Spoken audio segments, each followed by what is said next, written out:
Let's take it from the top.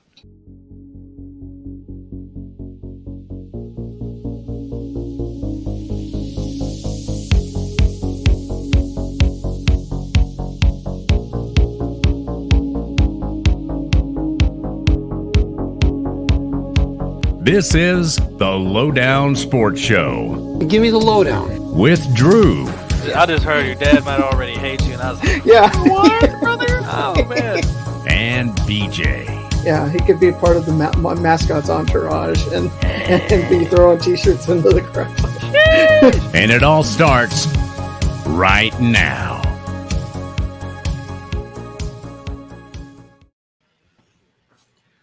All right, welcome into another episode of the Lowdown Sports Show.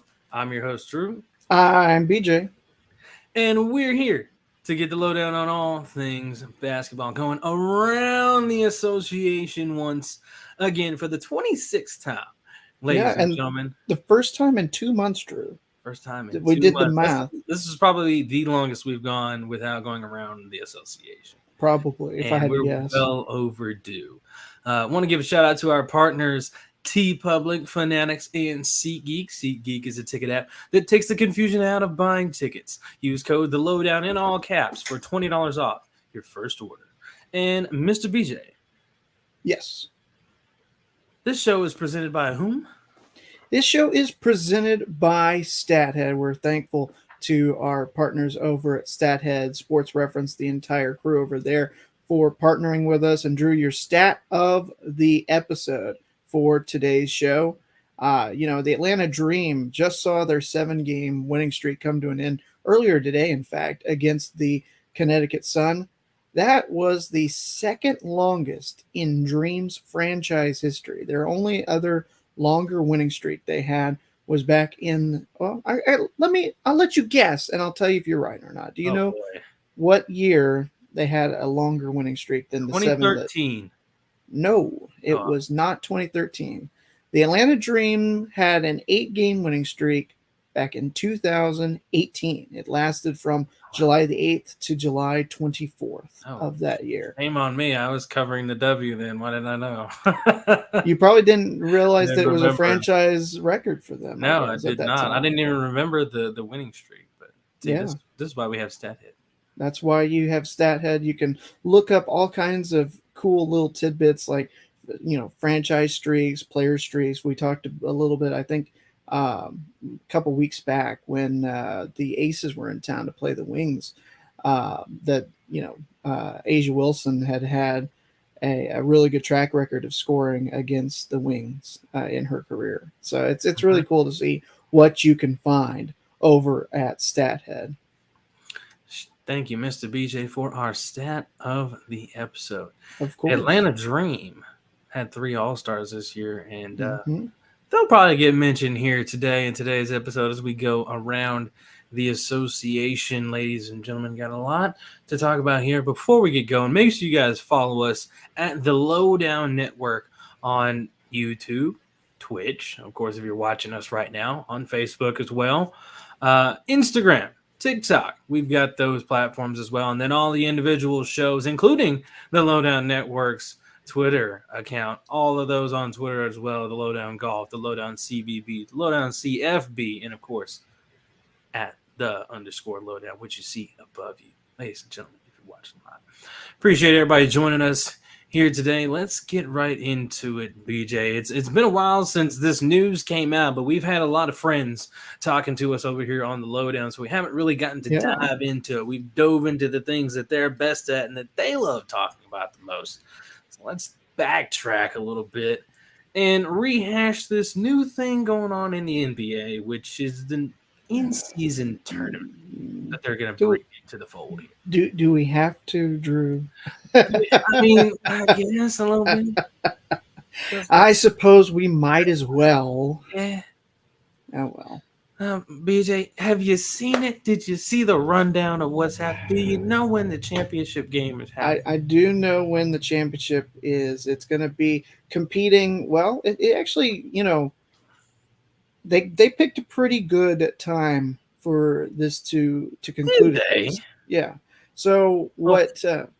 So this is going to wrap up in early December on a Saturday night in Las Vegas. The semifinals will be held on, I believe, a Thursday night, a couple nights before, and then they'll have the championship game on that Saturday. So this year it's scheduled for December the 9th.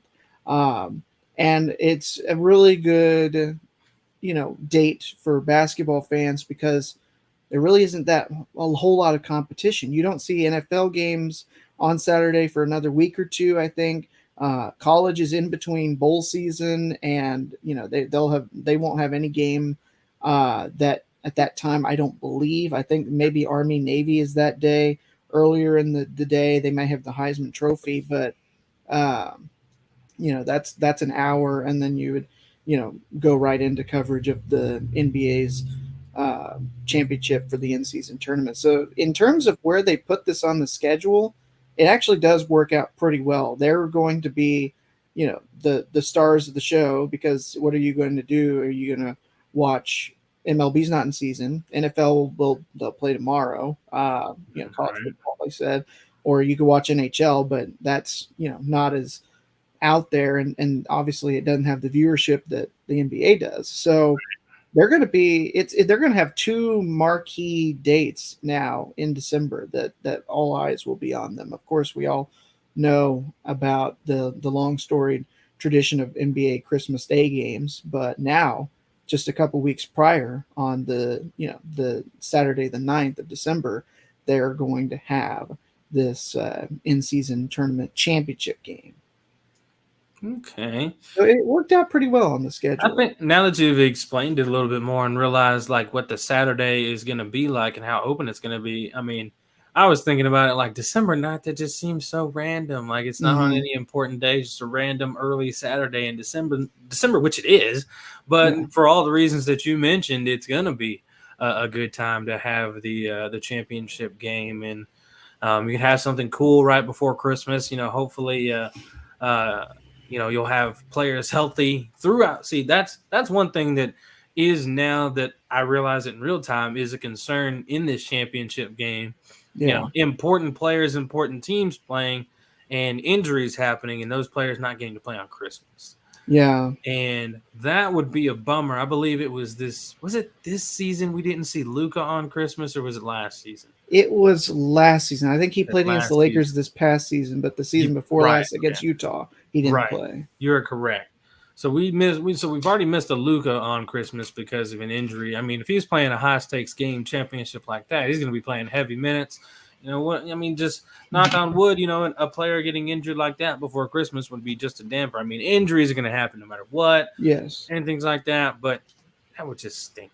But I'm looking forward to seeing how this kind of shakes out. I envision it kind of being like the Commissioner's Cup for the WNBA. I think that's what they're going for. I mean, when you look at when you look at the breakdown of it, it starts off with what they're calling group play, which begins on November 3rd. So this is going to be regular season games, but one, night a week, I guess, or a couple nights a week. 3.5 weeks. Yeah, it's going to, there'll be 4 designated games that will be played on tournament nights. So they'll have, 4 games between November 3rd and November 28th. And while they're also playing other games in that span, obviously the season doesn't just stop and get put on hold. These will count towards your, win-loss record and everything like that. But it will also count towards the group play and the in-season tournament standings. So you're going to have a game against every opponent in your group. So they've already announced the groups. I'm sure we'll talk about that here in a minute. And because you're playing 4 games, you're going to get 2 home, 2 road. Seems pretty fair. And then once you get through the group play, there will be only 8 teams that will get advanced to the next round, which is called the knockout round. Yeah. It'll have the best team, or the team with the best standing in those games in each of the 6 groups. And then there will be 2 wild cards, which is the team from each conference with the best record in group play that finished second in its group. So there's going to be, it looks like, one from the West, one from the East. And those will be single elimination games in the quarterfinals played on Monday and Tuesday, December 4th and 5th. And then that leads into the semifinals and championship game in Las Vegas on Thursday the 7th and Saturday the 9th, respectively. So they've got it planned out pretty well. Now, obviously, whether or not there was a huge clamor for this, Drew, especially when it comes to you and I. That's a different conversation. But I think we've talked about this for years, ever since we started this show, that this was where the NBA was at some point leaning and heading towards, because they've wanted for years to have something like March Madness that they can call their own. And I think that this is, kind of what they've come up with as their, solution. And I don't know if players are going to take it seriously. I don't necessarily think that I would, but I mean, because if let me ask you, Drew, we're playing for money, basically. That's what the payout is? We can skip ahead to what the the prize is going to be. There's a prize pool that will be allocated to the players on teams that participate in the knockout rounds, and then however far you get, the allocations of that pool will go higher and higher if you all the way up to the the champion of the in-season tournament. But if you're competing at this level and making all the money that you're already making, there's less of an incentive for even more money, especially when you factor in all the deals that you might get for advertisements and all this other stuff. I don't know where the buy-in is going to be coming from these players on these teams. Somebody's going to win by default, obviously, but what's the incentive? Where am I missing here in terms of what, if you're playing to, playing for the postseason and, trying to manage the injury risk and the load management, like we've talked about being an issue for so long. I don't know if this helps. In fact, I think it will hurt. That's just my opinion, at least. I think this will end up being like a young teams competition, or like a team that hasn't ever won a championship that's going to be in the running for these all the time. You'll have the teams that are like perennial winners. Like have a outlier year. So like the year Golden State won all those games, they'll be in it because they hardly lost. I mean, they'll be competing in the tournament. But like, for example, the Utah Jazz last year started out pretty hot. They were like a top 5 team in the West for a little bit early on for whatever random reason. Yeah. So they could slide into, a championship in this type of scenarios. As I get to kind of the split up here, it was split into 6 groups, BJ, and A, B, and C in the East and West. Yeah. I can run through the West if you want to take the East here. West A, we got the Grizzlies, Sun, Lakers, Utah Jazz, we just mentioned, and Portland Trailblazers. So we'll see how those Utah Jazz actually fare in this scenario. West B, reigning champ Denver Nuggets, LA Clippers, Pelicans, Rockets, Dallas Mavericks. I like that. And West C, which I would love for our Mavericks to be in. It'd be a lot more favorable. Sacramento Kings, Golden State Warriors, who are going to come out of that group, Minnesota Timberwolves, the Wemby Spurs, and OKC. Yeah, that's right. And then you look at the Eastern Conference. Group A has the Sixers without Doc Brown and probably without James Harden by this point. Cleveland, which is interesting with Did you say Doc Brown? Did I say Doc Brown? I said Doc Brown. I'm like, Doc Rivers. Doc Brown. You just put Mike Brown and Doc Rivers together? Is that who it was? Yeah, we're going back to the bald time, guys. We're mixing up the peanut head coaches. Oh, great Scott, Marty. Mr. Doc Brown, looking for a job still, are you? No, so Doc Rivers, no longer the coach of Sixers. I know him. Donovan Mitchell's Cleveland Cavaliers, the Atlanta Hawks, the Indiana Pacers, and the Detroit Pistons. That's an interesting mix in East Group A. Fun. Then East Group B has a couple teams here that you might recognize: the Milwaukee Bucks, the New York Knicks, the Miami Heat, the Washington Wizards, and the Charlotte Hornets. Now, those top three teams are going to be duking it out, I feel like, for the supremacy in this Group B. I mean, you got Hey, you never know. Like it's a small window, BJ. So teams could have all you gotta have the Wizards could just have a good November and the rest of the season be terrible. doesn't matter. Yeah, It wouldn't matter. that's true. Kuzma could average like 25 a game. Jordan Poole could start off the season shooting nearly 50% from the field, and the Wizards somehow get in the mix for this little rinky-dink championship. Yeah, Like it means something. That's a great point. I mean, but you think about it, when you got three of the last four Eastern Conference champions in the same like group, that it makes it tough to pick against, a couple of those teams, especially now you got the New York Knicks in there as well, who are good and young and have a good nucleus around them.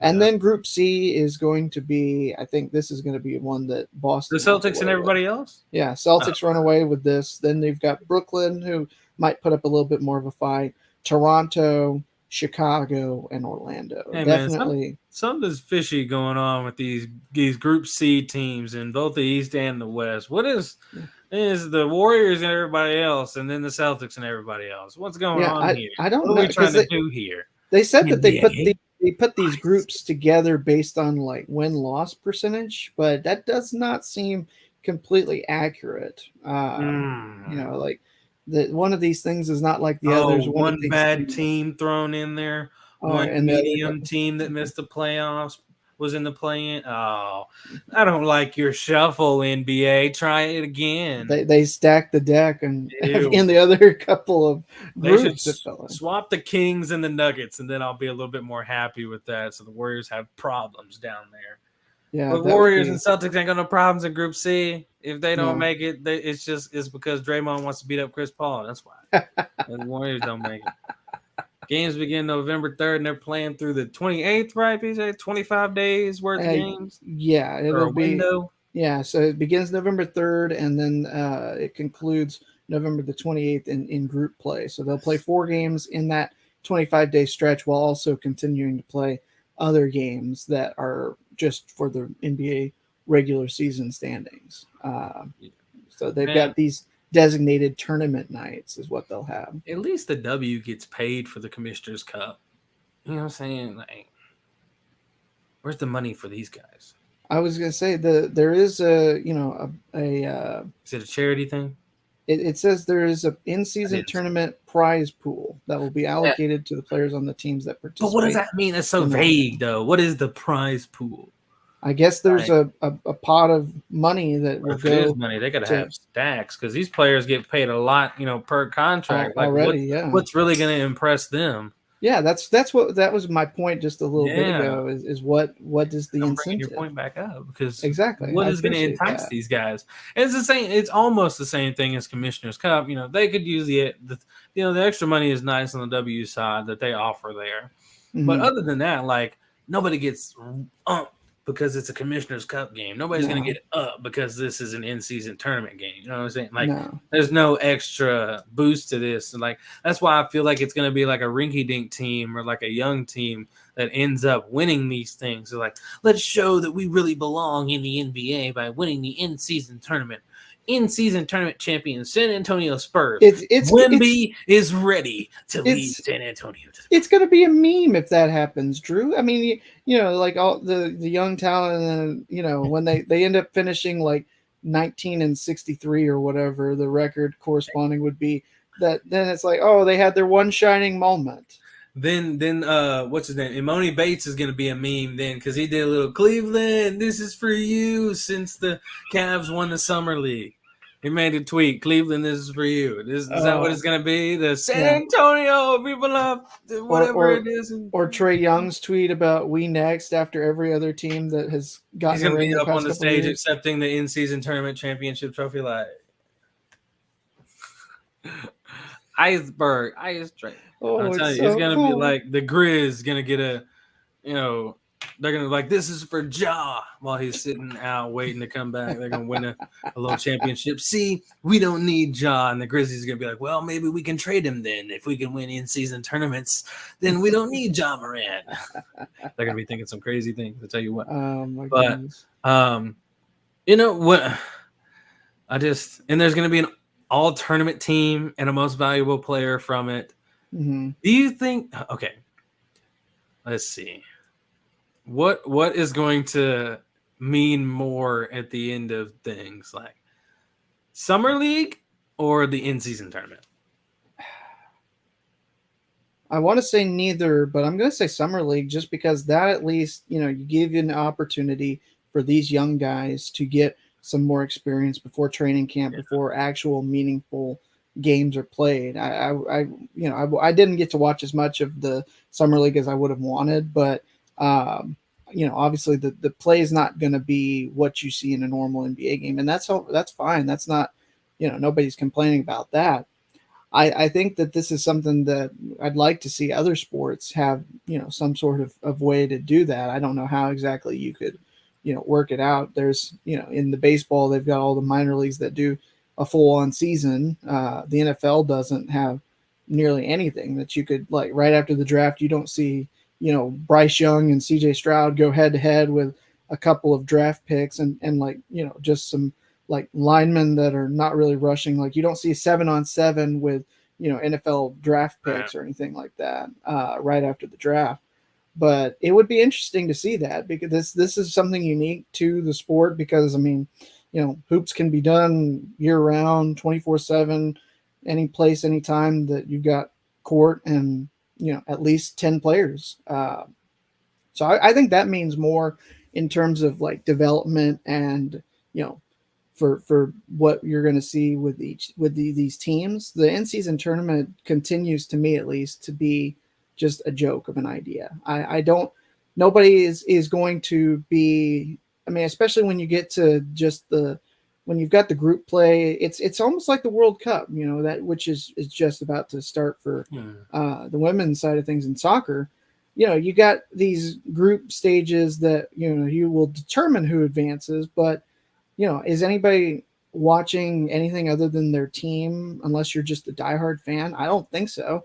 It's not going to bring in the casuals for a while at least. And I don't know if the casuals are going to watch anything except maybe the championship game, because there's nothing else on to compete with. BJ, have you come around on the play-in tournament? No, but I don't think that's going anywhere either. So I've got to just live with it. Do you think is it better than what you expected? The play-in tournament? Yeah. We even seen outside the Lakers this year. I don't think we've seen any team that was Miami. in the play-in. Miami too. Duh. I don't know how I forget it, because they didn't seem like they were they didn't seem like they were a play-in team. That's the thing. Like, I mean, wasn't Golden State in it last year? Not last year. Oh, it was the year before, and they lost. Okay. Yeah, they were in the play-in, and they lost to Memphis, and then Memphis. That is another thing for the play-in, though. Like, you lose the first one and then win the championship the next year. You know? And then made the semifinals this year. I mean, runner-up from play-in to championship. That's kind of what the NBA is trying to be like. This is what you can do. And the Miami Heat, they've had back-to-back good examples of the play-in is beneficial. Will they be able to do that with the in-season tournament? No. Will we ever be able? Well, I don't say be able. Will we ever be at a point where we have to even eat our words about this in-season tournament, BJ? I don't think we will. I hope not. I don't think so. But if it is, they're gonna be showing out some money that I didn't know they had. Yeah. But I'm not a fan. I haven't been a fan, because they want it to be like March Madness. It's never going to be like March Madness. If you really want March Madness, you gotta. What I've been saying for years, this is a way to get rid of the play-in and or to do an in-season tournament and a play-in, have it mean something, and you also get reason to play. and incentivize it as opposed to, teams tanking for no reason. This is the ultimate fix. You wait until the end of the season. You've got the 1 through 7 in each conference already decided. They're locked in. They get a little bit of a break. You have 8 through 15 go in a single elimination bracket. The 15 seed or whatever. It does not affect draft standing. Whoever wins that tournament will be the 8th seed.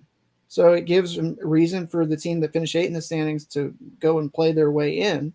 And it gives team 15 that was tanking most of the year because they wanted a good chance at a lottery pick, something to play for and not just throw the game away because it doesn't matter. You got a chance to keep your seeding for a top pick and still be a playoff team. That's the only way that you're going to get the feel of March Madness in a in-season tournament and give teams incentive to go out there and play, and as opposed to having it just be a meaningless game. That's the only way that you can do it.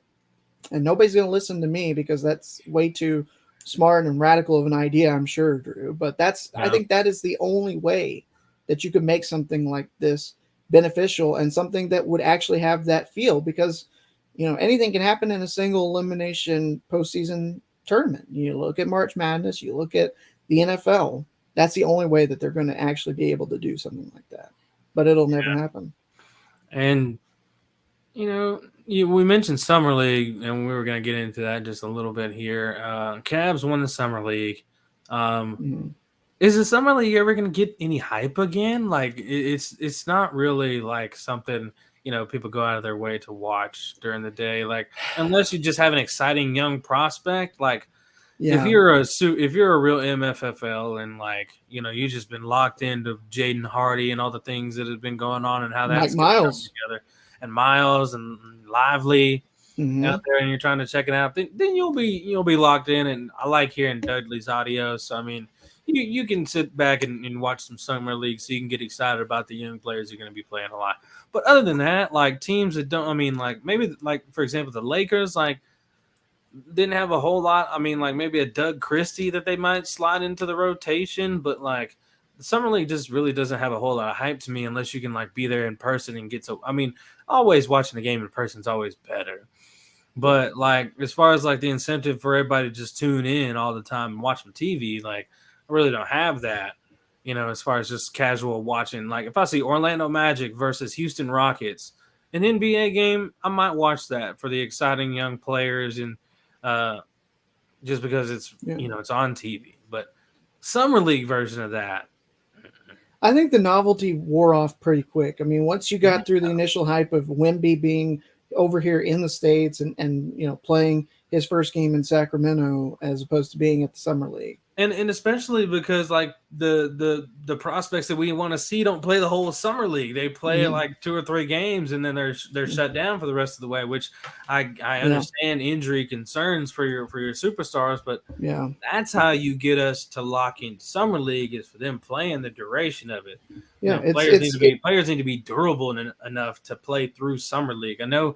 And the argument kind of there against that is there are some reckless players out there in Summer League, players that are trying to make teams, make every single type of play. Somebody's trying to put a poster on Victor Wembanyama, one of them did, and they're trying to have a highlight reel player or whatever, make this team, make this, make that. Yeah. So that's where the concern lies in mostly for teams and, as players trying to make that extra play that. Well, they hope that'll get them on another team, but if they mess up, do a little too much, could land on the wrong player, cause an accidental injury, and that's where the fear really lies. But my goodness, if we could just put together better Summer League rosters where we don't have to be afraid of these kids just hurting each other out there and just actually getting better and just trying to make teams because they're comparable players just trying to make the last few roster spots and make two-way contracts and things like that, we'd be able to have Victor all Summer League long. We'd be able to have Brandon Miller and Scoot Henderson all Summer League long. And then people would be locking in all the time to watch that because they're like, okay, we get a taste of what this kid is going to do. 2 or 3 games just, gives you you get to get a sip. You get to sip. It's like an appetizer. You don't get to. like you get to see what the Wemby drink tastes like. You don't get to quench any thirst. You just get a sip. But you want to get a drink. And then when the season starts, you want to chug. Because, I mean, that's kind of the order of how it's going. But we want to be able to get a drink of these, of what you can consume from these players, more of a vacuum. Because 3 players, it's just a tease. Or 3 games, it's just a tease. It's just a tease. Yeah. And, like, people they see their guys out there, cool. But I want to get back to playing these kids some more. People being healthy enough, the summer league competition being competent enough to not hurt everybody and just play some good basketball and get that going. Because summer league, everybody always talks about it, it's kind of meaningless for most people. Like, a lot of people are questioning, why is Keegan Murray even playing in the summer league? Why is so-and-so getting any reps? And Jabari Smith getting summer league reps. But because of the injury concern level these days. I mean, those boys want to hoop. They see the hype in it. They want to go out there and get better too. But I mean, we could just, and Chet Holmgren out there hooping, like you were about to say, we want them to be able to hoop too, so like they want to do it. We want to see it. Like we got to find some way for these things to mesh and like maybe be more selective about these players that we have at Summer League, and some of the more reckless ones we can just slide over to G League or something, or just it's the same problem that you've seen emerge with the load management. I mean, we're seeing that in the summer league. I mean, maybe not. It doesn't always wrong. work. Yeah, maybe it's maybe not the wrong decision. Obviously, like you said, you'd never want to see injuries happen. But at the same time, it's once you get like 2 or 3 games, and then it's that's all you're going to see. What is the incentive to keep watching? I mean, I think after like the first weekend, maybe like 2 or 3 days after the first games that these prospects were playing, I don't remember seeing anybody talking about summer league other than just seeing it on the socials. I didn't see a whole lot of it, at least, and in terms of like my daily interactions with hoops fans that I communicate with, and I've got a couple of group chats that we'll talk hoops every now and again, but that after that first little taste, like you said, and like you're at the soda fountain or whatever, you want to try a new flavor because you don't know what it tastes like, you get a sip, and then it's like, well, I mean, if you liked it, then somebody comes along and says, oh, we're sold out, you can't put your cup back under there and get more to drink. So it just, what incentive is there after maybe a one-off viewing? What's the incentive? Again, I mean, it feels like that's a common theme here of this episode so far, is what's the incentive? And some things pay off for certain players who don't go as high picked in the draft as a lot of people anticipated. Example being Cam Whitmore. I had him as like a top 6 to 8 pick, I believe, in the draft, and he ended up falling pretty low and ended up going to the Rockets. He was the MVP of Summer League. So I mean, if he had been up there where he was projected, he wouldn't have played that, the length of Summer League to be able to be the MVP of it. He'd have been getting a few games in like Wemby and, Brandon Miller, and then be shut down just so they save him for the season. But since he was a later pick, he got to go out and, try and show his stuff out there. And since, the Rockets have a whole bunch of young pieces already anyway, like, what is it for them to let Cam Whitmore go out there and try and show his stuff in Summer League? And he sure enough did. Do you buy into this that I'm seeing here? It says that across all platforms, the Summer League tournament this year, the second most watched Summer League tournament ever. That's according to all of the social media platforms, the NBA app. 814 million views. I mean, I get if they're pumping out the content and people follow and they're going to, happen to watch it. It's probably like on every platform they could possibly put it on. But yeah. That's kind of surprising to me. It's probably just crowded viewership numbers from the games that Wemby was on, the games that Brandon Miller played, and things like that. I'm sure, because I don't think ESPN or NBA TV were seeing those kinds of numbers. Certainly not. Yeah, I don't know. I don't even know what their ratings were. We'll have to look at that. And one quick thing, I was gonna hash out some off-season stuff, but there's not a whole lot going on. Nothing really of note to mention here. Just some small moves. that had happened of late that aren't really of note. But I did come across something that I wanted to slide in here, BJ, before we move on to your segment here. Steph Curry got a documentary coming out from his days at Davidson. It's going to be coming out here pretty soon. So he said he tweeted this out just yesterday. Steph Curry's Underrated Film Week is officially here. Thanks to Apple Films for kicking things off right with an incredible dinner with the amazing folks who made this all possible. July 21st, the drop of this episode, if you're listening, comes out this documentary of Mr. Steph Curry. And there's a lot of films coming out on the 21st. Underrated. Yeah. Let's see. I think I can share this video. We'll go watch the trailer here. I haven't even seen it. I didn't know this was coming out, so yeah, I haven't seen it. Yeah, either. No. So I mean, it's a nice little surprise. So let's see what we got here, Mr. Beach. Okay. If it'll go, or if am I pump faking y'all? All right, Steph. Ready? Stephen Curry. Do not rely on him to run your team. He was about 5'6". Looks like a little kid. 150 pounds, soaking wet. That was when I first really understood I'm different. How did I get here? I was the undersized, scrawny kid that was just trying to figure out how to make it. Steph Curry is hurt. I was overwhelmed by everything. How would I respond? Let the work begin. Woo! When you are an underdog, you have to take what is yours. From college to the Sweet 16. It's not about proving other people wrong. It's about proving himself right. And that feeling of being underrated will always be part of the drive that keeps me going. Stephen Curry. Woo! Okay. I mean, it's definitely something that if you're a Hoops fan, I think it'd be worth the watch. I'll be checking that out. Yeah. We have Apple TV. I was gonna say you might have to screen share that or something. Help a friend out. Have a lowdown watch party or something. A lowdown watch party. There you go.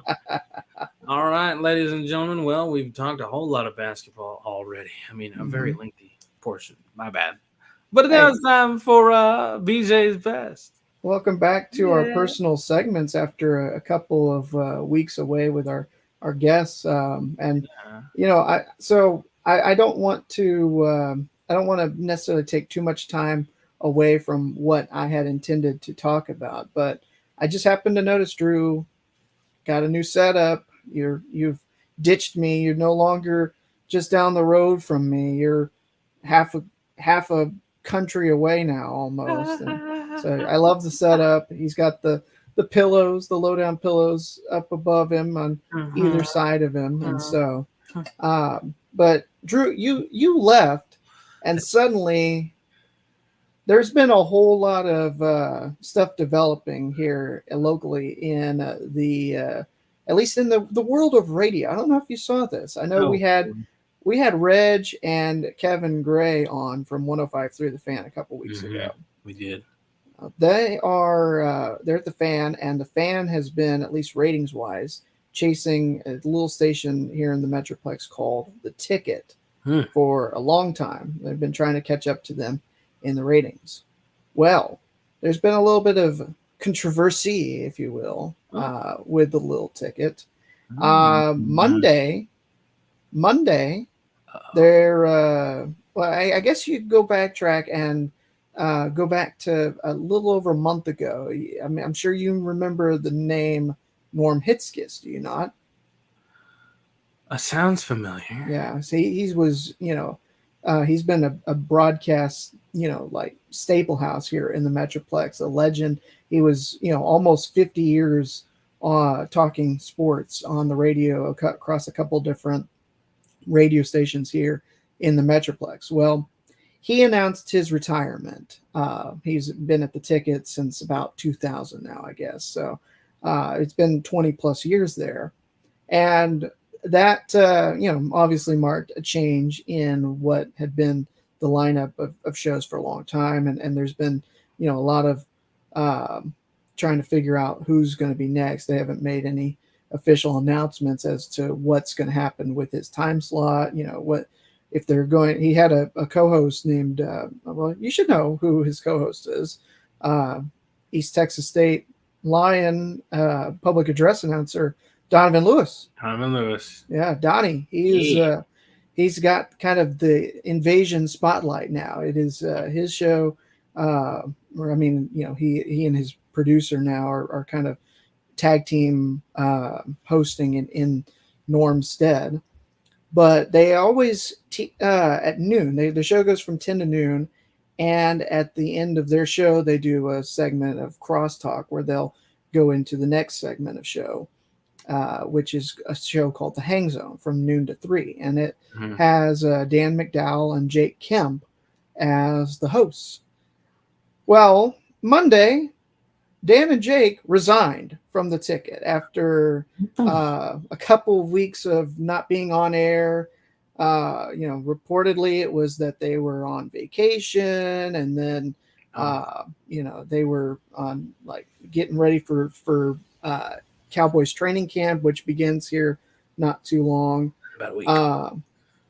But after a week or two of vacation, and they still weren't on air, for most, if not all of this month, people rightfully have been, questioning where's Dan and Jake? And if you look at social media, I pulled some screen caps to share. Let's see if I can find it just kind of what the what this week has entailed. The news came out Monday that they had resigned, and so it looks at least that they're done.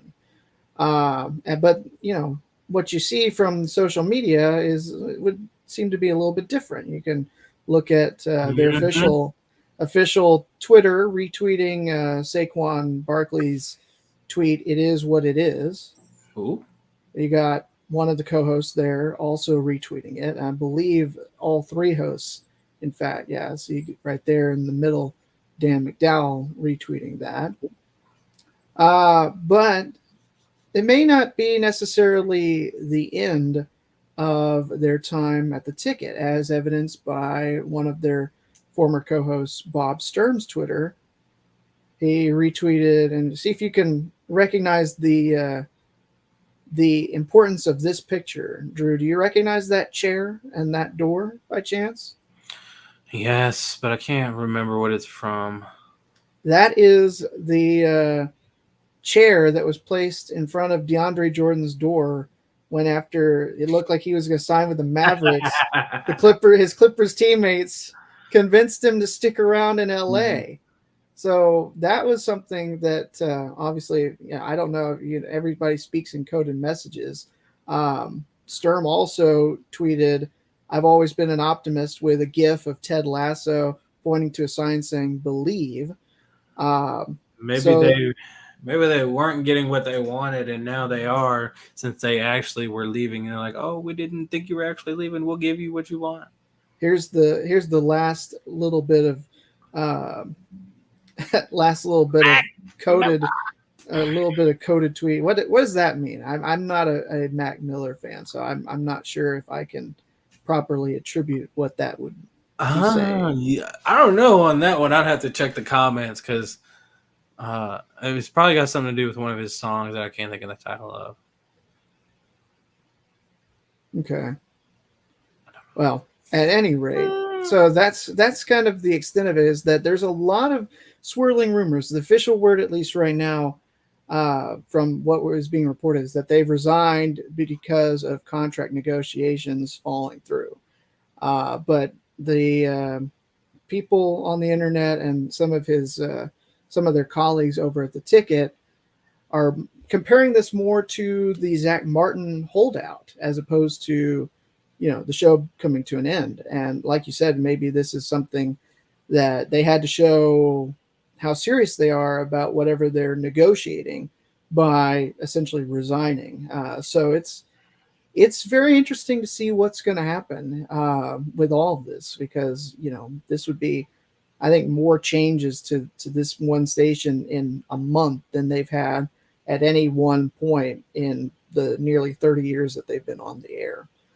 So a little bit of DFW radio intrigue here for BJ's Best this week, and it'll be interesting to see how it plays out. It obviously, at least for me, when you look at some of the other former ticket hosts that are no longer on the ticket, you point right at 97.1, which used to be the Eagle but is now the Freak. Yeah. If they're not coming back to the ticket, watch out. I mean, Go in there. Yeah. It very easily could be somebody over there that they will be replacing. Maybe the morning show over there. I don't know. The ratings for the Freak are nowhere close to either the Fan or the ticket. But keep poaching some of the ticket's best talent. Maybe that will see a rise over there at the Freak. But sure is it'll be interesting to see how it all plays out, Drew. Indeed. Okay, that's another good addition of BJ's. Oh, I cut him off. Go ahead. I was just gonna say that. Wrap up your thing. That is BJ's Best. There you go. Do your thing. And we're gonna do our thing as we always do, and shout out those lovely partners from T Public and Fanatics, ladies and gentlemen. It's time to get that gear.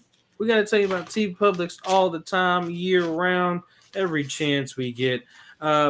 Make sure you check things out. There's no sale just yet, but look out next week. There will be a sale. You can still get the gift of free shipping, though. Free shipping on orders of $80 or more. Visit the link in the description and start stuffing those items in your cart today. That's right, Drew. I've got my old school Lowdown shirt on today. You could see that if you've been watching here on Facebook, YouTube, or Twitch for the live edition of our show. I've also got a pair of stickers that I'll be happy to show you here in a second. You've obviously got the pillows right behind you over your shoulders, respectively. But, if you're wanting some new apparel as we get ready, the dog days of summer are winding down. It's almost time to go back to school. For some folks, you may not be somebody that applies in this situation, but if you are, why don't you get the hottest new looks for the upcoming school year by shopping at Fanatics? You can get yourself some new merch to rock your school if you are going to university this fall. Maybe you just want to be rocking some NFL training camp merch. That's coming up here before you know it. Or, as we said just a little bit ago, the Women's World Cup has kicked off. You can support Team USA trying to win the tournament yet again, all by going over to Fanatics. No sale right now, but you can always find exclusive deals if you become a Fanatics MVP. You can find out more information by going to the Fanatics link in our description. Fanatics.com is officially licensed everything. And now, as I show off these wonderful Lowdown stickers that you can only find over at T Public, our shop over there, it's time to ask ourselves, as we do almost every week that we talk about our personal segments, what's on Drew's mind? Boom. Well, Mr. BJ, I had something cooked up in my thought process on the way in here, but I forgot what it was. So I had to pivot. You had to pivot? I had to pivot, but we're going somewhere else. And today we're talking about Powerball. Oh. We're gambling today. Talking Powerball. And somebody won that thing the other day, BJ. Somebody won the whole darn thing? I think it was yesterday. One single person in Los Angeles had the winning ticket. Oh. It was some low numbers, and the Powerball number was 24, so it was like a 7, 10, 11, 13, 24, and 24, I believe, were the numbers. And someone won that stinker. 1.08 billion, and there's obviously, a couple of options for them to choose how they want to be paid out. But BJ, check these numbers out, and I think this was just about everyone else and what their ticket looked like. Okay. When they realized that someone else had won.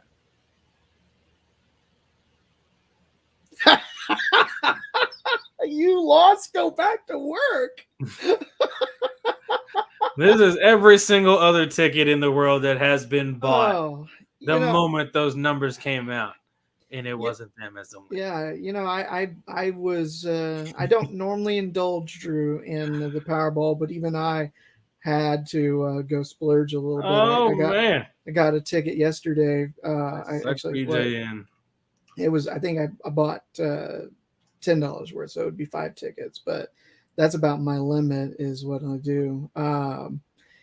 But yeah, I hadn't seen that somebody had won the whole darn thing. I just knew that I don't think I was a winner of anything, unfortunately, which is always the case. I know better. That's why I don't play it. But when it gets to be like this kind of number, and you're talking about a cash out option that's like in like, the 9 digits, that's life. Even if you're just like $1 million or $2 million winner by matching some of the numbers, that's life-changing money. And I know there's a lot of people out there that could use that. And so that's part of the reason why, for me, I play, but I wouldn't change anything in my life. I like what I'm doing. I don't, want to, win the whole shebang and then quit my job or anything like that. It would just, I would be doing everything that I'm doing just because I enjoy it, as opposed to because I need, to work for a living. Well, I guess you kind of skipped into the question of this one, BJ, of what's on Drew's mind here. BJ, if you were the person that won that Powerball, what would you do with the money? And when it came down to choosing how you would pick the money, which of these two options would you choose? One winning ticket sold for $1.08 billion Powerball jackpot in LA. The ticket holder or holders will get to pick either a lump sum payment of $558.1 million or an annuity for the $1.08 billion. Both figures are before taxes. Yeah, I mean, there's really no other option. You've got to do the lump sum. I mean, there's so much in life can change very quickly. If you're doing annuities, it's a scam. You're not going to get the whole value anyway. You're not going to get the whole value whether you take the annuity or if you take the lump sum because of the taxes, like you mentioned. So you might as well get your bag and cash out while you can and get as much as you can, because every step along the way, the Lottery Association is going to try to take as much of that back from you. If you're the rightful winner, take the lump sum and, pay down all of your bills, pay them off. Don't make the flashy payments first. Put yourself, in a good place where, you won't have to worry about anything. You can, reinvest some of that money. You can, if you've got something like, especially if you were in a, deteriorating house, or if you're someone that's living in an apartment, you can find some acreage, you can find some land and build a house, and you would be owner. You would be able to own your own property. And I think that would be huge, especially if it was someone our age, Drew. I mean, the way things are, we may never become, homeowners or anything like that. It's going to be quite a while in the way that the market is before we'd be able to do that. So if it's someone our age, I mean, the only other thing I can think of is if you want anonymity, you're going to have to probably create your own like company and have the company claim the winning ticket. But lottery will always know. Lottery knows everything. Yeah. And IRS made more money off that than the person who won. IRS always does too. They always win. They always win. Yeah. Here's the hoping one day, BJ, if we happen to play that we end up winning the big one. I've already had somebody literally ask me yesterday before the winner got discovered if I wanted to get in on it and get a ticket. I was like, nope. Well, it turns out I would have wasted $10. Yeah, I was just saying that yesterday. I was say I had a $4 winning or something before that I cashed in, so I only paid like $6. But at the same time, so this was just the Powerball. The Mega Millions is still available unclaimed, and so that could also be. I mean, that last I saw that was up over like 700 or 800 million before the lump sum payment would be about 300, 400 maybe of that. So that's also one to keep your eye on here as we get closer to that drawing. I think tomorrow night, Drew. I don't even know, but I'd take that immediate bag too, BJ. I need the money. Oh, heck yeah. It's like Yeah. that commercial. We're gonna recognize when I say this. It's my money and I need it now. I need it Yes. now. So give me my Powerball money and I would take off running with it. I was gonna say, would you still work, or what would you do if you did win? I mean, you wouldn't I'd do necessarily have, something. I'd keep doing something and probably just do the visuals in the Lowdown network and just be Yeah. like, yeah, this just started booming for me. Or just stash away money and just use it slowly. yeah. Make low-key big spins. Like, how do you go on a vacation to Jamaica? It's just a photographer and he owns a podcast network. Yeah, I was gonna say the visuals got the opportunity to fly out and take pictures of the beautiful sight lines in Jamaica, man. Yeah, somebody randomly hit me up from the Isles of Jamaica to take a cruise out there and take some pictures. Who would have thunk somebody would have found my website? It's crazy. Man. Insane. You know, it's amazing the people you meet in this world. Yeah, you never know what can happen, and that is what's on Drew's mind. Heck yeah, absolutely, man. Well, Drew, you were busy moving yourself up to the great state. Driving more than moving. Yeah. Well, I mean, you had all your stuff with you, so you moved it, but you were driving up to the great state of South Dakota, and so I guess this would not. You would not be, or were you able to catch the WNBA All-Star game and be a part of the largest audience that the game had in 16 years? Were you able to watch it live? No, unfortunately not. I was indeed on the road, but I did disappointingly see that Jewel Lloyd won the MVP, and we were led to believe, shout out to W Nation, maybe this was in your plan the whole time. Maybe it was. Jewel was probably going to get replaced in the All-Star game. She put up 22 shots and had 30-plus points and won the MVP. And she went second to last to them in the draft. That's probably why they won the poll of our draft pick, because they had Jewel Lloyd as their last pick. Like, if that had flipped the other way, that would have been different there. But did she listen to our episode? Is that why she went off and had the Gold Mama might have snitched on us? She's like, hey, just give me the last pick. Okay, I'll get the last episode. Yeah. They're doubting you. Hey, W Nation, let me whisper in your ear. Tell you a little something you might like to hear. They're doubting you. Don't listen to them. Pick me, I'm getting the MVP. Kathy said so. I heard the trophy's bigger. that was definitely the case. It was, the trophy was bigger. That was good. She came out there and won that doggone thing. As soon as I saw her holding up the trophy, I was like, oh yeah, no. You were sick to your stomach. Our team lost. Yeah. And we didn't even I don't think we had Plum either. I think they had Plum. So, I mean, she had scored 30 for the other team. So, I mean, whoever won, they would have had the MVP of the dang game. Whoever had taken the L here. And Team Wilson's the All-Star game was over. We did have Team Stewie, so that counts. I mean, we won that. Yeah, we had Team Stewie, so we technically won the All-Star game. So, whatever you say, get out of here. But, All-Star festivities. I just got to see the results after. So, I mean, if you hash it back for us, BJ, do you remember who picked Sabrina in the 3-point? That was you. It was me. You did well. I was not trying to toot my own horn, but yes, I did. I did pick Sabrina last week, and also I think I picked the Aces duo. Were you the Vegas pick? I was, yeah. I think two people picked Vegas. Yeah, two people picked Vegas. Yeah. Atlanta was left alone. So I was feeling real good after Friday. I was like, man, if you swept the weekend, if Enrique had gone off and balled out for the MVP and led Team Wilson to victory, I would have probably just retired from the show. Yeah, I can't do it better than that. Yeah, well, I mean, there was no way you could have swept the weekend, because if Team Wilson won, that means Team Lowdown, who had Stewart, wouldn't have won. Yeah, that's true. So you would have lost one small way, but you'd had the most success out of everybody. I think you still did anyway with the 3-point win, skills win. I think so, yeah. Our team winning the. I mean, Sabrina going off 37 pace than even Steph Curry. That was That wasn't something I expected. I expected Sabrina would be able to get hot and get going, but my goodness. Had only missed 2 shots.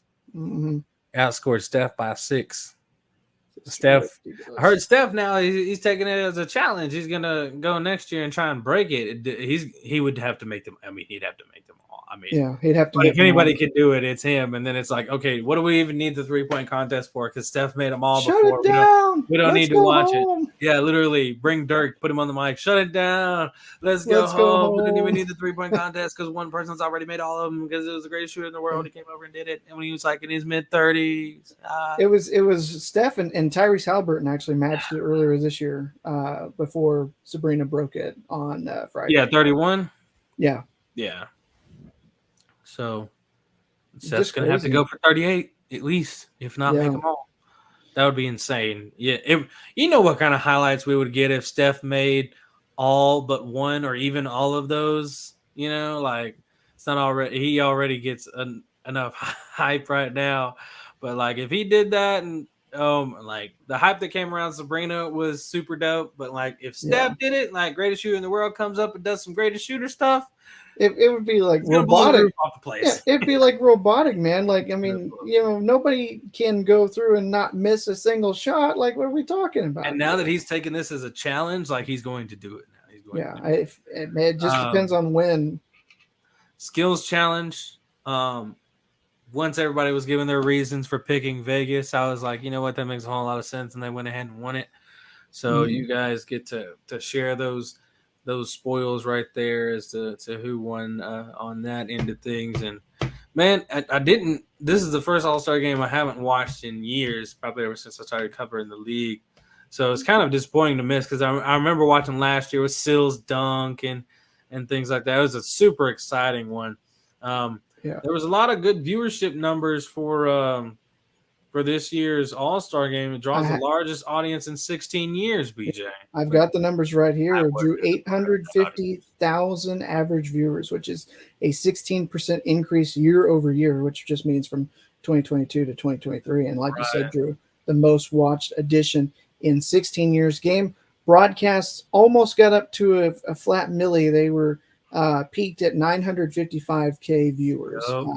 And I mean, it makes sense when you consider, first of all, it's on prime time. Second of all, they put it on a, over the air network as opposed to, like ESPN or whatever that's, only available to cable, satellite. So like they kind of stuffed themselves in a position for it to have that increase no matter what, because they put that on a Saturday and, all the, all the weekend stuff that is usually like a Saturday and then a Sunday thing. They did a Friday and a Saturday. That's some primetime stuff for the only I don't know if it would have been. I mean, normally it's on like Sunday afternoon over there, and I was going to say that. So then that hadn't been working, I guess, in terms of viewership. So I think it would have been better, because I mean, I don't see the point of moving it like that, because people are going to have to miss work anyway coming in, whether it's that following Monday after the weekend or the Friday to get down there. They might do both if they want to actually enjoy most of the weekend and not just quick and turn around. Yeah. So like it was super weird to have that going on, because like on Friday when the 3-point contest and the skills challenge were going on, I was packing up the trailer like right as the things were going on. It's mid-afternoon on a Friday. We got a 3-point contest, so sitting here loading that, didn't get to check that out, and they were weird times. Like people are doing stuff, and like some people probably weren't even off work yet to be able to watch the 3-point contest. Like, and they led that into the summer league, right? If I'm not mistaken, the summer league followed the All-Star Challenge. Shouldn't the summer league lead into that? Maybe especially both being in Vegas this year. I'm not a TV network program scheduler, but to me, that's stuff for you though. Yeah, that's true. Did you see, Drew, that next year will not be in Vegas? They are moving to Phoenix. Oh, my bad, I forgot. I almost said Chicago like a dummy. No, I did see that. Kathy announced it at the All-Star weekend. It'll be the first time in 10 years, Drew, that it'll be back in Phoenix. 2000 and 2014. Man, they only had 2 times. they need to bring it back to Texas at some point. It's only been here one time, and it was in San Antonio when the Stars were here, and they're not even here. Yeah. But I mean, Dallas really isn't the greatest place to have it. It would have to go to the AAC. It has to be the AAC, yeah. Yeah, and ideally, you would want to have the team probably moved over there in Dallas Mavericks in a new place by the time you did that again. So it'd probably be a long time before we see an All-Star game in Dallas. What if they almost treat it not necessarily like the Super Bowl, but more like the college football championship, where they'll go to different cities, venues, even if there's not like a big like school there, like they've had the national championship at like SoFi Stadium and at like Raymond James Stadium in Tampa Bay. Like take it around the country to some of these bigger venues, and see what the traction is, and see how many people you can get. AAC would be great. Yeah, I would love to see the AAC. Have it at the Toyota Center in Houston if you don't want to bring it to Dallas, and have it go down to Houston, because it would be honoring the Comets' legacy there in that city. You could go even take it over to some of the different places in like the Midwest. You could go up into the Rust Belt. You play in Detroit. You could play in Cleveland. You could play in Pittsburgh. There's lots of different options that don't necessarily have WNBA teams at the moment that might in the future if they're willing to take it around. And I bet they'll try and have an All-Star weekend in Toronto, since things were so successful. And one thing I was going to slot in here and mention a bit about today was the conversation that Kathy had once again. I mean, she keeps coming up like partially mentioning expansion, but there's a lot of other things that people want to focus on before the league expands any bit. Players, charter flights, salary benefits more important than expanding teams right now, which it is. I mean, that's a lot of been a lot of their thing, and that was kind of the focus of players in the offseason and dictated where Breanna Stewart wanted to go. And really was a needle mover for players, and you see how big time the upgraded facilities and the charter flights are beneficial to teams like Vegas and New York, and just kind of making that accessible for everybody. And I think it's more important as well, because I mean, you want to get everybody wants to get everything right with expansion, and you kind of want to anyway. The league hasn't seen true expansion since Atlanta joined in 2008, because I mean, Wings and Vegas were already teams. They just moved. So I mean, expansion is needed eventually, but like I'm on the side of the players. You want to fine tune the league before you try and expand, because it's just, I don't think it makes anything any better or easier to manage if you add 2 more teams into the fold. Trying to make it a 14-team thing, then you have to reorganize some more things that you just put into place, like the new playoff format that's only been there for 2 or 3 years. So I mean, it's important. People want to do it. We want more. There's a lot of good players that aren't on rosters and things like that. You could probably, if you want to touch anything before the charters and the salaries, it would be to maybe extend the time of the games and the length of the rosters, just so that you could have more players rotating in and out if you got a longer game, because it's just 10-minute quarters.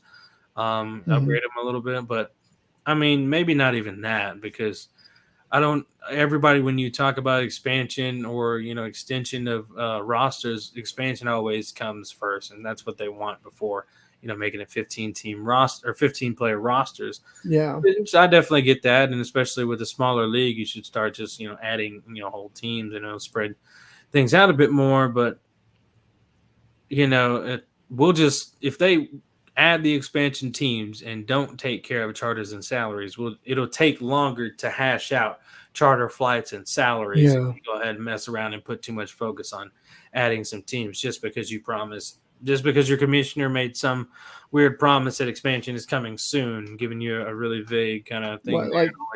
We've been talking about this for 3 years, that the expansion's coming soon, and we're no closer than when we first started talking about it. No real bit closer at all. So just fine tune the other things before you get those other wheels really spinning. I mean, she always kind of dances around most of the question anyway. Never says a whole lot to not say a ton. Yeah. So I'm with the players. We've got it figured out now at this point, Drew. I mean, saying the same thing, and as opposed to keep hashing on it, because it seems like she's just given answers that really aren't going to change. So yeah. And that'll be it for our W side of things, ladies and gentlemen. That's my turn to get behind the helm of some With It or Quit It. Been a while since I got behind the game, but I'm back. And I think I want some theme music. You got some theme music? Let's see. Which one was it? Was it this one?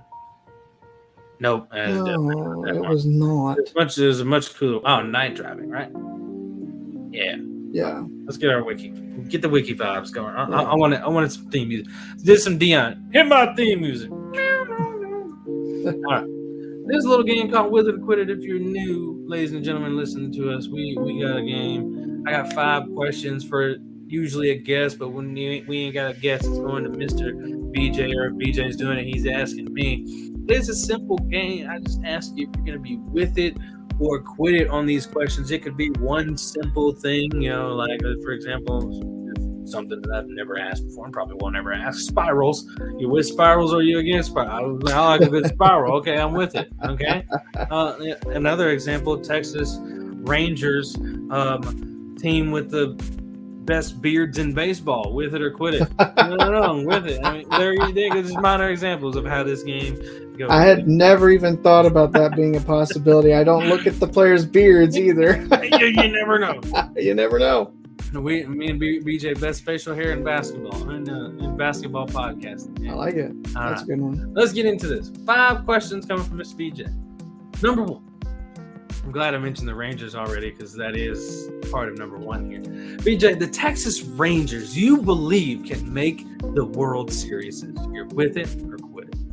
Can make the World Series or will make the World Series? Because that is a very important distinction. Can, absolutely they can. I'm with that. I've been very impressed. If you want to answer the will, you can as well.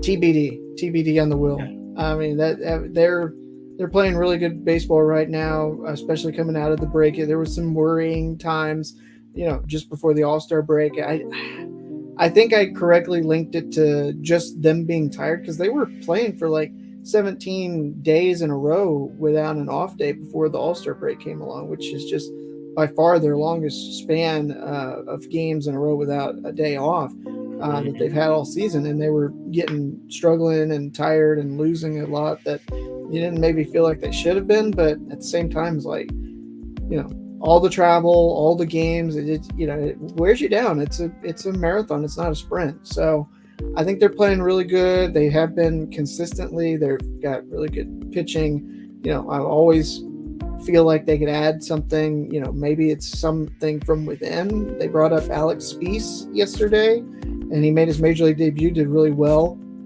in late games, high leverage situations for the bullpen, which we've talked about all year has been the one of the let's say not as bright spots on this team. I think they absolutely can. They've got the talent to, if they continue to hit the ball like they have been. The World Series is the limit. Well, there we go. They could be champions. BJ is with it. Especially if they even consider getting Ohtani as well. But they won't.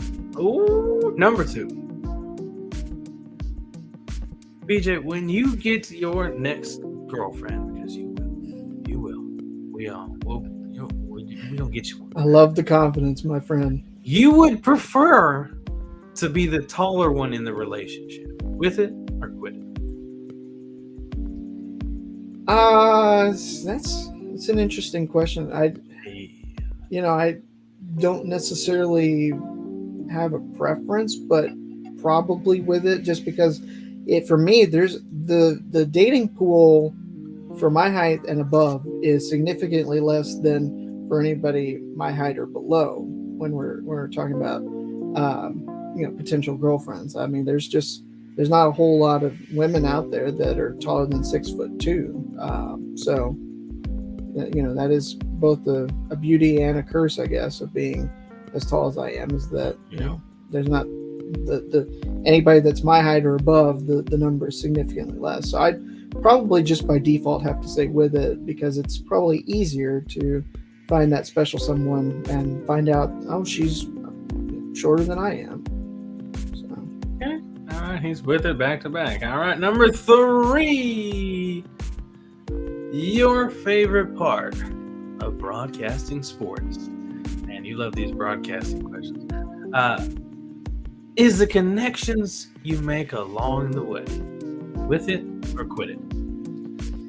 Oh yeah, absolutely. I mean, it's amazing to me, kind of, the opportunities that I've had in this industry that I never thought would be possible. I was thinking back, it's been about 5 years now since I've graduated from college, from college, which is, when you think about it that way, like, gosh, man. But I mean, if you told me 5 years ago that I would have worked with the people that I've worked with over the last few years since I graduated, I might not have believed you. I knew I had the talent to be kind of doing what I'm doing now, but it is still just mind-boggling, and I'm really grateful for the opportunities that I've had. I will say that. Yes, indeed. All right, number 4, PJ.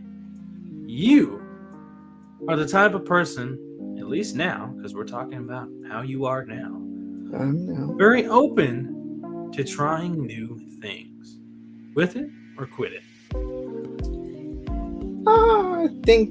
I think I'm with it. It depends on what the new thing is with anything, but if it's something that is not going to be, anything that I can't afford realistically, or that, I don't have a problem with doing or eating, if we're talking about like new foods or whatever, I feel like I'm pretty adventurous. I'm definitely going to say with it. There we go. Okay.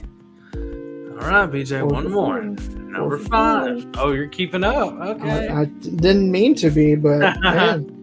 But we'll see which way you go on this one. We need honest opinion here, BJ. Forget about the numbers. I know. That's how I always answer these, Drew. The question of all questions. Number 5. The WNBA All-Star Game MVP trophy. You believe, in your opinion, the new one is nicer than the NBA's All-Star Game MVP trophy. With it or quit it? Feel free to take a search and peek at both of them to make your live analysis. But you've seen what the W one looks like. It's on our thumbnail. Mm-hmm. A little bit black and white, but on our thumbnail.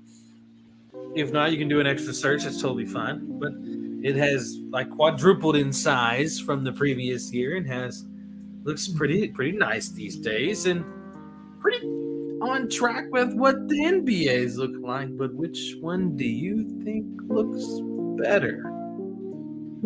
All right, let's look, because they are pretty comparable if you're looking at just from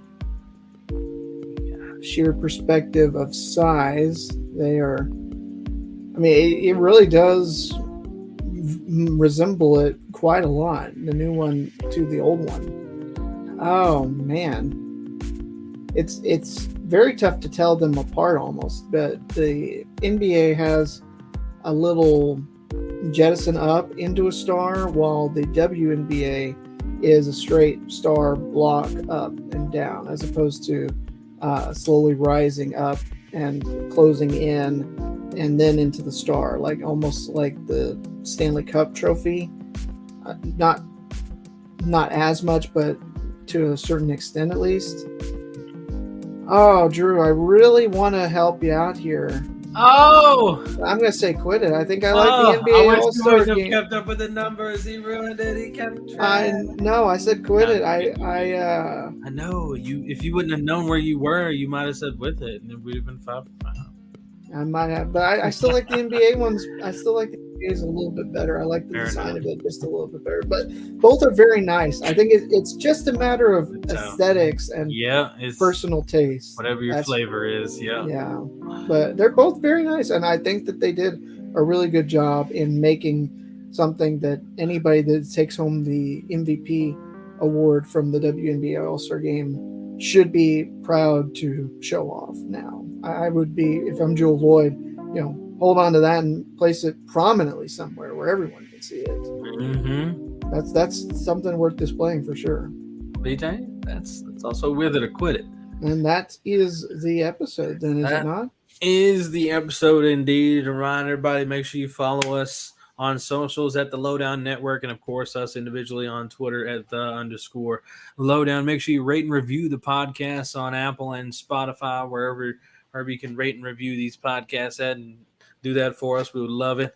Leave 5 stars. Tell us how the show is. Show us some love. We'd appreciate it so very much. And if you're not already, make sure you subscribe to Lowdown on YouTube and hit the notification button so you get the notifications whenever videos come out and whenever any of our shows go live. They did that last week. On Sunday, CFB's coming back with a new episode of college football. Mountain West Conference Preview. Episode 2 of Breakfast Ball on Monday, recording live. Then CFB back in action again on Wednesday, followed by college basketball right after them, the 5 to 7 start there. So a lot of shows going on before we come back, before next Thursday comes around for another recording of the Lowdown. So make sure you check out all the wonderful shows on the Lowdown Network and check them out on social media as well and get them some follows. Show some love over there. But in the meantime, ladies and gentlemen, we appreciate everybody showing up and showing out for another episode of the Lowdown. We will be back again next week. We will have a guest again next week. We got Mary Lou's Cook coming on, so make sure you're tuning in live for that and checking out the next episode. So after that, we're going to take a little guest break and then get back to situating things. But we do have things lined up for a little while, so we got some guest-a-palooza, if you will, coming up for a bit, and you've already got a taste of it so far. In the meantime, ladies and gentlemen, appreciate you tuning in. We'll see you next time for another edition of the Lowdown.